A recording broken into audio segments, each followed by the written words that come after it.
Hey guys, Dr. Walker again from denwalker.com. Welcome back to the channel. Today I'm going to talk a little about arthritis. So as it turns out, so this past week I was walking in one of the sections, and there were some people talking, and they're talking about joint pain. And this one person was talking about joint pain, sort of here, sort of base of the thumb, and here as well. So these two spots, and she's a younger person, and her provider was essentially saying that one of the best treatments for this would be to get joint injections. And she's probably 40 thereabouts. And I thought to myself, how curious is that? Having to take steroid injections for joint inflammation, arthritis. And she does. She uses her hand a lot to take care of things in patients. So she had this pain. It's kind of intense pain, she reports. And that was sort of the next plan. It was steroid shots, which I quickly thought to myself, no, you don't need to do that, because let's say you're 40 years old, and is that 30 or 40 years of steroid shots for you every 3 or 4 months? How does that work? Because steroids in and of itself essentially destroy your joints and your kidneys and whatever else. And so I thought, you don't want to do that. You do not want to start steroids at this point. There's another lady there, and she's talking about Motrin. She takes Motrin for her joint pain, and she said that she takes 800 milligrams sometimes twice a day, and if it's really bad, she takes it 3 times a day. And all of these things are making me cringe, just flat out cringe. Because I'm thinking to myself, if you're taking Motrin and you take it for a day, for me, that's probably more than enough, right? Because Motrin is going to destroy your gut lining, it destroys the kidney, right? It causes leaky gut syndrome. There's so many things with Motrin that I thought, wow, you're thinking about that. And so I went through the whole process, as I often do, and I said, well, so first of all, let's look at and talk about steroids. Well, steroids is a very bad thing for that to happen. And we talk about NSAIDs in general, aspirin, Motrin, all of those things, just to kind of give them a better view of, hey, you're 40 years old. You should not, right? You can't take, Motrin twice a day, 3 times a day, 800 milligrams for weeks or for months, because it literally destroys your gut lining, and it literally destroys your kidneys long term, right? So that's not an option, right? And then it changes the whole morphology of the inflammation process and the repair process in terms of how your body heals itself. So again, in my opinion, just not reasonable options for folks to do. You just can't be on, steroids. You can't do that for long term, and obviously NSAID you can't do for long term. And I'm always talking about vitamin D, and so I ask essentially what was their vitamin D levels, and no one knew. And so how much vitamin D you're taking, no one knows, right? And so I was not too surprised, but in that folks don't know a lot about vitamin D and its potential for causing sort of reduces inflammation in general, and it has so many other benefits in terms of protective sort of benefits that I said I would start there to begin with. I would start with maximizing vitamin D levels, and I gave them some numbers in terms of what they should probably start with, and I told them you can probably start with 10,000 units. A, get your levels checked first. B, then once you see what your levels are, you can just come talk with me and see what you need to do beyond that point.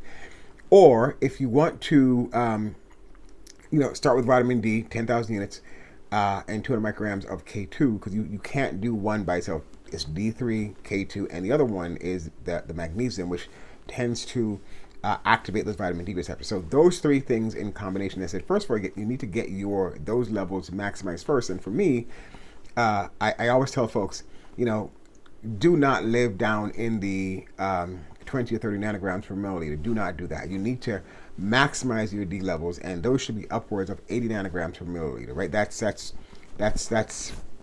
it's a given, right? You should be maximizing that, because it has, again, not just arthritis, but breast and lung and kidneys and prostate and skin, and all of those things are, part of that. So that's part one.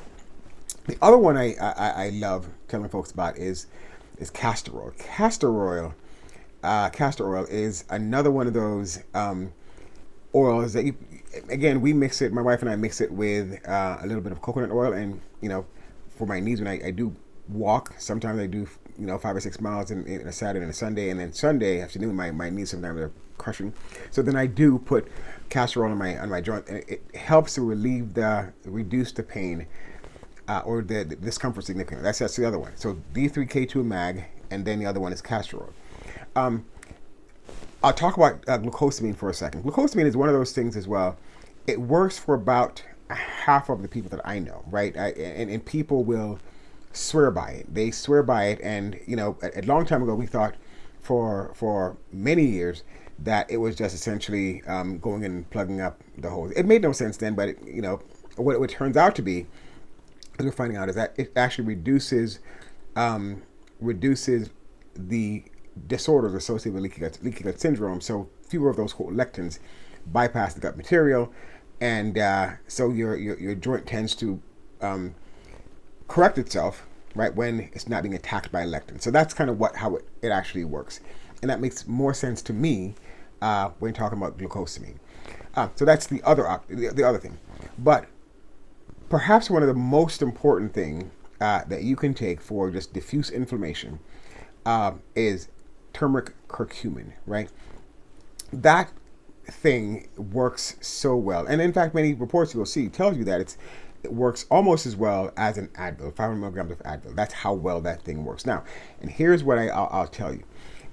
If you have severe pain, it does not take your severe pain away. What it will do for you is it will take the edge off, right? So if you have sort of moderate and sort of mild pain, and you're taking your curcumin, let's say 1,000 milligrams in the morning and another 1,000 in the afternoon, that takes the edge off. And what I like about it, again, it doesn't cause you GI disorder, it doesn't gastrointestinal disorder, it doesn't cause you kidney disorder, it doesn't do any of those things. Key with curcumin turmeric is that you have to take it with some kind of fatty whatever. So you take it with, if you have breakfast, some eggs, you have some MCT oil, you have some coconut oil, you have some olive oil, even a shot of olive oil sometimes will work. All of those things tend to increase how well the curcumin is absorbed, and that will help you a lot, right? So that I would do definitely before starting looking at things like Advil or Motrin or any of those NSAIDs. I would do that instead. So those things in concert. Maximize your D3 levels, K2 and magnesium. The glucosamine, you can certainly try that and see how well that works for you. Castor oil is another thing that you can actually try to see how well that works for you. And then the turmeric. Those things, I think, if you're looking at just overall inflammation, whether it be arthritis, rheumatoid arthritis, osteoarthritis, any of those inflammation process, you want to maximize those sort of basic natural things before looking at some things like steroids. Because once you start taking steroid shots, it'll probably work for you for some people. It actually doesn't work for some people, right? I've done hundreds of steroid shots for folks before, and again, it's before I knew better. I've done lots of those, right? And so when you do them, some people do them every 3 months or every fourth month. They'll do them serially. But then again, if you start at 30 or 40, when do you stop taking them, right? Because it's crushing your other systems. Again, another one is pancreatitis. It crushes your systems long term.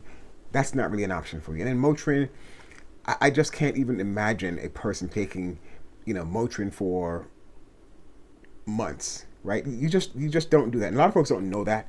It'll do those sort of disastrous things to your body, your kidneys, your skin, your liver, your pancreas, your joints, your bones, right?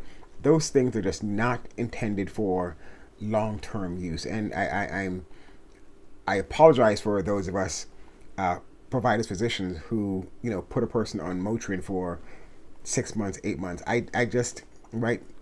You just do not want to do that. Try those basic things first and see how it works. Thanks for listening, Dr. Walker.